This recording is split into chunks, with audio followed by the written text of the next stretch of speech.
Morning. Sorry about the windshield wipers, but it's spitting just enough to be obnoxious. So, not full on rain, but not stopped either. You know, that in between where you're like, really? Make up your mind. Rain or don't rain. But in this case, I probably prefer don't rain because I don't really want to sit in the pouring rain waiting for the estate sale. Although people are pretty good about waiting in their cars if it's going to be crappy until it gets closer to time to start. But I also don't want to lose a good spot in line because people are stupid. But so we'll see what happens when I get there. If it stays like this, I will get out and sit in it. I don't care. I have an umbrella, so I'm going to an estate sale by Carolina. Let's Get Organized. They told me last week it'd be a good one, and really it's honestly the only one in Fayetteville this weekend. The rest are all out of town, and it looks like another good one. I don't know if it's quite as good as last week, but still looks good. So away we go. Well, here I sit in my car. I got here at about 5:55. I'm parked behind Wayne, and there might be one other person besides Wayne in front of Wayne. Nobody's outside because it's still raining. It's raining pretty good now. The guy parked behind me, his name is Ray, because he got out, and I'm like, oh my gosh, don't walk up to the front and think you're in front, because at least two of us, maybe three of us, were here before you. So he introduced himself as Ray. Nice guy. Went and talked to Wayne until it started pouring, and then he got back in his car. And it's supposed to rain, I think, for the next hour. But the sale doesn't start until 8. But at some point, if it's still raining, we're going to have to get out in it, which I did wear my raincoat. I won't even, if I have to go stand in it, I won't even bother with the chair. I'll just stand in it with my raincoat and my bag. But hopefully it lets up. Time to say some prayers. Now, this is what I call a good estate sale. Even though it was rainy, stop and got Superior Donuts, the best in Fayetteville. Well, hello friends. That was quite the sale, quite the drama. So when I got there, as you saw earlier, it was raining, and it just continued to rain. And I was number 3. I got there at like just before 6. Brandon was there first. I guess he got there at 4:30. I haven't been to any single sale I've wanted to be through that badly. So there was Brandon, then there was Wayne. No Sheila. I really miss Sheila. I really hope she comes back soon because I just miss her big personality. And then there was me. So, and then a little bit later, Ray came up and said hello. Super nice guy. I really like Ray. And then it was just 4 of us. And then after a little bit, I noticed somebody, because there was a carport at the sale, and somebody was kind of pacing back and forth under the carport. And I was like, wait a minute. And now we were getting closer to probably 6:30-ish, 6:40-ish. So I was like, well, so I got out of my car and I stopped and chatted with Wayne a little bit. He's like, he was going to wait in the car until it stopped raining or until he had to get out. So then I went under the awning and met Tammy. She doesn't live far from there, I guess. I've seen her at a couple other sales. I don't know if she remembers me or not, but I remember her. So we were just hanging out, and then all the guys decided to join us. And more people started to finally show up around 7. And by that point, there was probably about 10 of us there.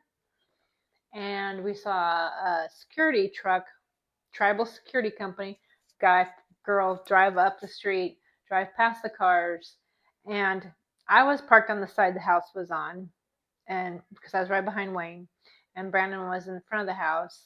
And the driveway was actually gated, but they did open up the gates because, it was close enough for everybody to come in. But then some of the cars parked across from the house on the other side. So the tribal person went between the cars, went up, did a U-turn because there's a cul-de-sac there, and came back and parked right behind Brandon in a spot that had a sign that says no parking. So no parking for anyone else, but they were special. And to me, the neighborhood didn't seem bougie enough to have security, special, someone driving up the streets. Seemed kind of weird to me, but whatever. But anyway, so they could park where there's no parking, and she did. She parked herself there and stayed there. got out her Mountain Dew and came up and told the people across from the street that they need to move because it was encroaching on some whatever, that there was only parking on one side of the street in this neighborhood, even though didn't see any signs when you drove into the neighborhood, didn't see any signs along any of the streets, because I've lived in neighborhoods where there's only parking on one side, and there's usually a sign every so many, like once every block or so, saying no parking this side of the street. But I guess they would rather pay someone hourly to come out and babysit the streets than actually put the signs in. So she was making everybody move that came in. So, which I get that they need to be able to get the ambulance and the fire trucks through. I absolutely get it. But this is, to me, where her little rules fell down, because we're all standing there. Now there's probably about close to 20 of us under the carport, still raining, and someone goes past where we are in front of the estate sale, past the cul-de-sac onto the next block, but it's close enough we can all see them, and they park directly in front of a fire hydrant, smack in front of it, like not behind it, not in front of it, smack in front of it. So that is actually a violation. And so we're all waiting for Miss Security Pants to go tell her to move her car, or walk down there and say something, but she doesn't. So we're like, well, maybe she's gonna make them walk down and then tell them, hey, you need to go back, which is not very nice. But still, we're just waiting for them to go, because they're not supposed to be parking on that side of the street, which weren't any signs, but not supposed to park in front of a fire hydrant. But did that person get told to move? Nope. And when I left the sale at 8:40, the car was still there in front of the fire hydrant. So all the rest of the people had to move, even though there's no signs. But the one person who was clearly in violation, they got to stay. So just seemed a little unfair. So I like rules. They're supposed to be followed. And I get there's always exceptions, but not for that instance, silly people. So that was the drama for that this morning. It's just kind of too much. So there was a lot of good stuff in the sale. There was one thing I wanted, or at least to look at. In the pictures, they had this big wooden swan, and it lifted off, so it was like some kind of dish. And it had its wing up, and it was wood. It was probably about yay big. It was a really big piece, but I wasn't sure how much it was going to cost. And then when I went back through the pictures later, I found something more. I wanted more, which I did get.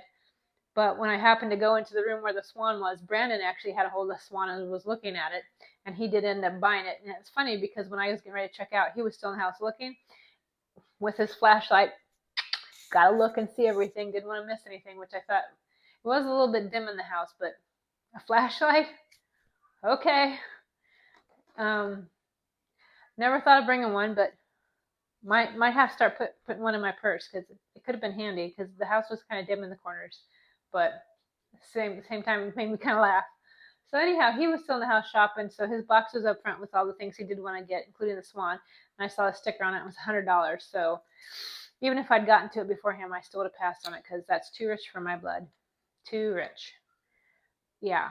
And I didn't know where I was going to put it anyway. So I did see Wayne. He was checking out in front of me, and he was there as a blue and white cat he picked up, and it made me think, I wonder if he put it with the other blue and white cat he had. They were different styles, but both blue and white, and they would have looked nice together. And I almost asked him, but I didn't, because I probably thought I was a weirdo for remembering that he bought one at the last estate sale, like way back when. So I know, silliness. But anyway, let's get on to the haul. So I'll start with stuff on the floor, because I didn't have room up here. But I bought this really beautiful crocheted quilt. Kind of a sucker for quilts, crocheted or sewn otherwise. But I love all the colors and the pattern. I just think it's beautiful. So got that. It was only $12, which I thought was a steal. Then I bought this little step stool. And what really hooked me was the fact that it opens. But I don't like this pattern, and it's pretty worn. But I do have a staple gun, so I'm just going to remove it. And that way I can also tighten up the screws, because it feels a little loose. And I already have the pattern picked out and fabric and everything, so that'll be my project.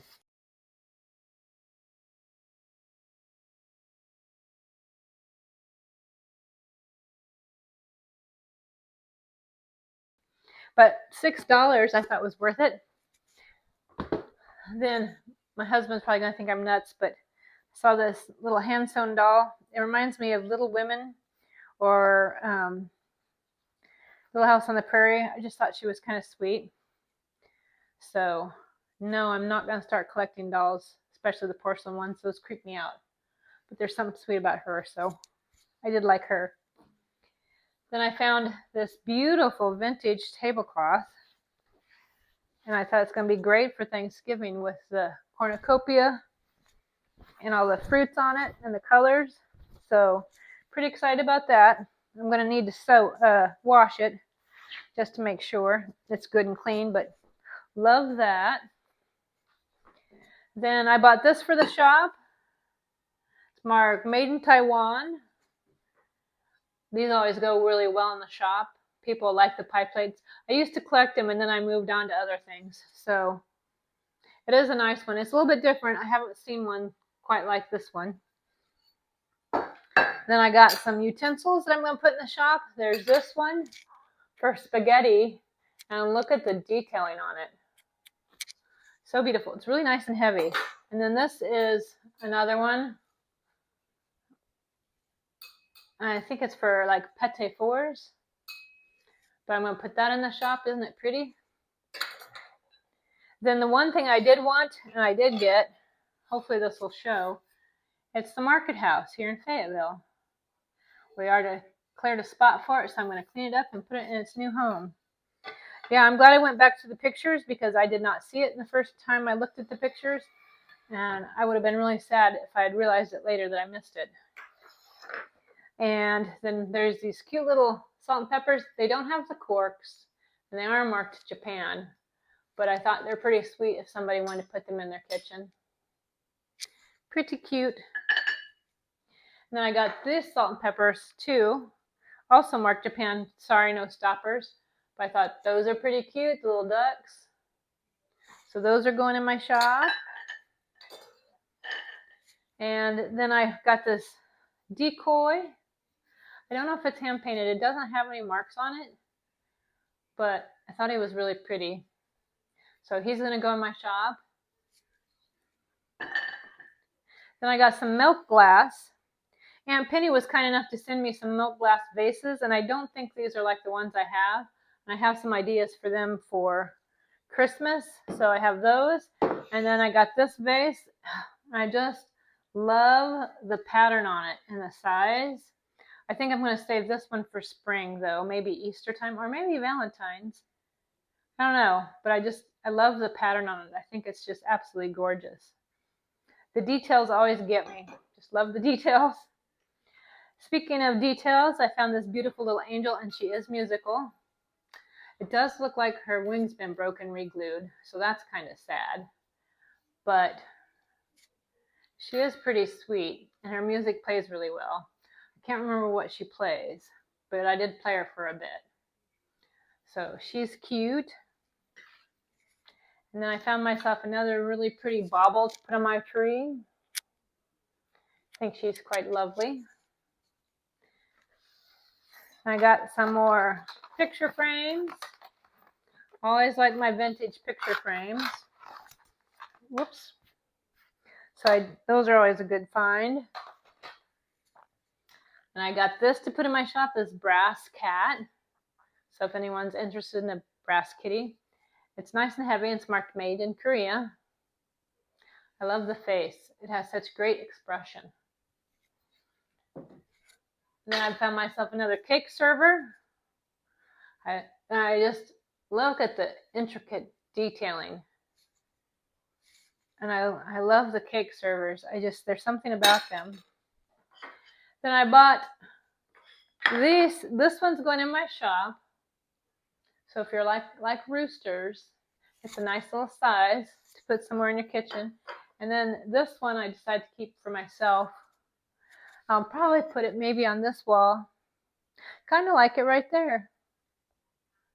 I'll have to see if I have any hangers. Otherwise I'll have to buy some more plate hangers.